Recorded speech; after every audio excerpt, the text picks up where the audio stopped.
live for us in Midtown tonight with that story. Shirley. Yeah, and Tams and Corey tonight, not a single state, not one, is trending in the right direction, and that includes New York and New Jersey. And after all the work we did through the spring and the summer to get those numbers down, it now feels like we are taking several steps backwards. Public health experts have been fearing and warning of a fall surge, and it certainly feels like it's arrived.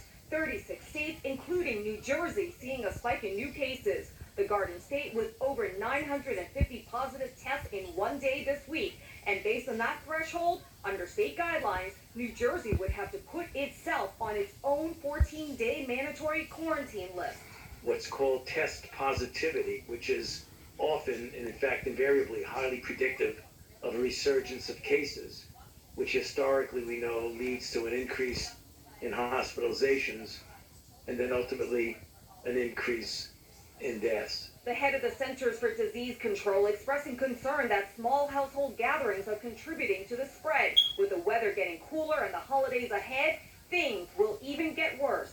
And particularly with Thanksgiving coming up, we think it's really important to stress the vigilance of these continued mitigation steps in the household setting. The pandemic wreaking havoc across the nation. At least 13 states have seen a daily positivity rate of over 10% for the last week.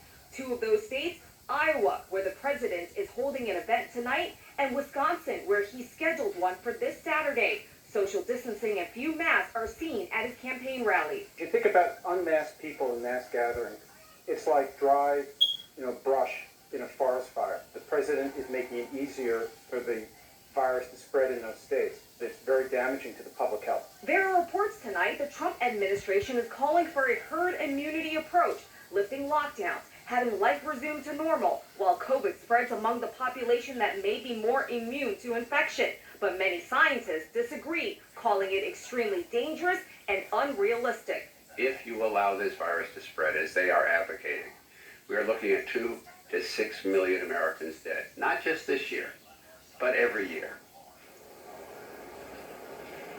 And here's another mind-numbing statistic. There is at least one study tonight that shows at least 135,000 more Americans could die between now and the end of this year. We're live in Midtown tonight. I'm Shirley Chan, Pix 11 News. Oh, my goodness. Shirley, thank you so much for that. All right, coming up next tonight, another